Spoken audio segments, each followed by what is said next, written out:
Voilà, et ça a un peu perturbé, vous avez vu quand je dis un air de famille, un air de vacances, ça a un peu perturbé Romain Mollet, notre réalisateur. On part où? Alors, ce soir, fini la grisaille, vous l'aurez compris, quand on chope le virus des vacances, des voyages, on ne peut plus s'en défaire. Bah ouais. Donc ce soir, moi je vous emmène à Lanzarote. On va voyager au cœur de l'Atlantique, on va découvrir le soleil. Comment Regardez. on dirait avec un bon espagnol, Eric? Lanzarote, non? Lanzarote. Comment Vous l'avez diriez? bien dit d'ailleurs. Ouais, très tout à bien, l'heure. bravo. Je tenais Vous avez de la belle à image? souligner. On a de la belle image. Alors je vous emmène avec moi, regardez, on part sur cette petite île perdue au cœur de l'Atlantique. Bienvenue aux Canaries.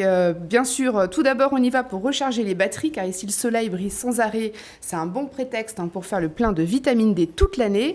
Alors Célia, est-ce que tu sais que Lanzarote a toujours été comparée à la Lune ou à Mars? Pourquoi je vous dis ça? Vous serez vraiment séduit par ces paysages volcaniques et lunaires. Elle a d'ailleurs été classée réserve naturelle de la biosphère par l'UNESCO. C'est l'île au volcan, en quelque sorte. C'est surtout que les éruptions volcaniques ont laissé un paysage unique sur l'île. Un autre atout à Lanzarote, c'est plus de 200 km de côte, une température de l'eau à peu près à 20 degrés toute l'année. Voilà, c'est des superbes plages, une eau cristalline, bienvenue pour la baignade. Et ça, bien sûr, toute l'année, en toute saison. On pose sa serviette à côté des rochers et on y voit des magnifiques couleurs. Voilà, ça a l'air d'être une bonne petite destination pour le sport. Destination idéale parce que clémence du climat, donc toute l'année on l'a vu à peu près 20 degrés avec une eau toujours constante et très agréable pour s'y baigner. C'est le pays effectivement pour le sport en plein air. Le windsurf, le kitesurf, le running. Ça veut dire qu'il y a un peu de vent. Il y a un petit peu de vent, mais ce qui est très intéressant, c'est que ça permet à des sportifs de haut niveau, comme à des amateurs bien évidemment, de choisir l'île pour se rassembler et s'entraîner en saison hivernale. Quand il fait froid chez nous, ils prennent un vol, ils vont sur Lanzarote et ils vont s'entraîner. Destination qui propose d'ailleurs aujourd'hui une offre d'hébergement spécialisée très vaste et également un calendrier d'événements sportifs toute l'année. Les images sont de toute beauté avec effectivement ces volcans. Destination. Ça va vous faire rêver ce soir. soir. Ouais, ça fait rêver vraiment. Destination familiale aussi. Destination famille, c'est une destination tout à fait adaptée pour les familles parce que elle offre plein de jolies visites. Alors là, je vous emmène avec moi dans le parc de Timanfaya. Vous allez voyager entre les coulées de lave. Alors c'est quoi le parc de Timanfaya, me direz-vous? C'est un volcan, c'est un site volcanique de 5000 hectares. C'est vraiment une des principales attractions de l'île.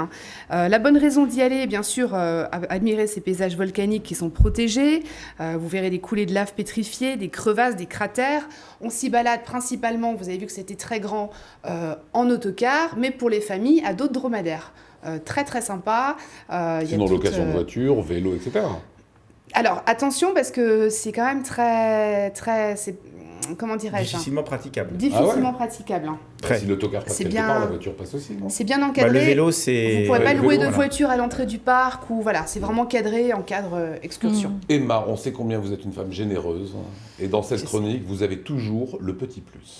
Oui, mon petit plus. Alors on se dit, voilà, il y a des belles images, tu nous fais encore rêver ce soir. Lanzarote, c'est un bijou. Et ben moi, j'ai encore envie de vous dire que c'est une boîte à surprise. Une de mes excursions préférées, c'est la Graciosa. C'est une très très belle petite île. Alors vous allez prendre un ferry, vous allez passer devant le long des falaises de Famara, c'est la grande muraille de 22 km, et vous arrivez sur cette petite île au nord de Lanzarote qui offre vraiment de très très jolis paysages. C'est très tranquille.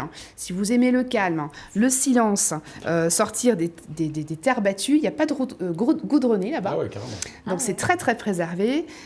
C'est plein de petites maisons toutes blanches. Toutes blanches avec un joli petit port, des jolies plages également. Cet endroit s'appelle, vous avez dit? La Graciosa. La Graciosa. Graciosa. Est-ce qu'on peut partir? Eric pourrait m'aider sur sa prononciation. Non, c'est très bien, c'est parfait. Je m'entraîne. Mais franchement, Lionel, je suis épaté. Mais vous pouvez, je suis bilingue espagnol maintenant.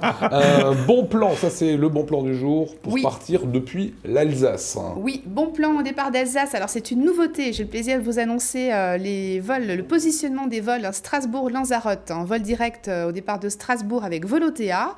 Comme ça vient de sortir, les premiers vols démarrent le 21 décembre à tout petit prix. Vous trouverez des tarifs à partir de 30 € le trajet par personne. Donc comptez à peu près 60 € aller-retour. Allez voir tout de suite les tarifs sur le site. Alors vous voyagerez avec un petit bagage cabine. Si vous voulez rajouter une valise, vous prendrez le tarif intermédiaire. C'est le principe des avions aujourd'hui où tout est payant. Voilà, mais C'est c'est un peu Volotea et c'est à partir du 21 décembre, 60 € aller-retour par personne. C'est quand même très bien. Ces informations, c'est sur cette adresse internet que vous pouvez retrouver tout cela, son contenu. Merci beaucoup, Emma.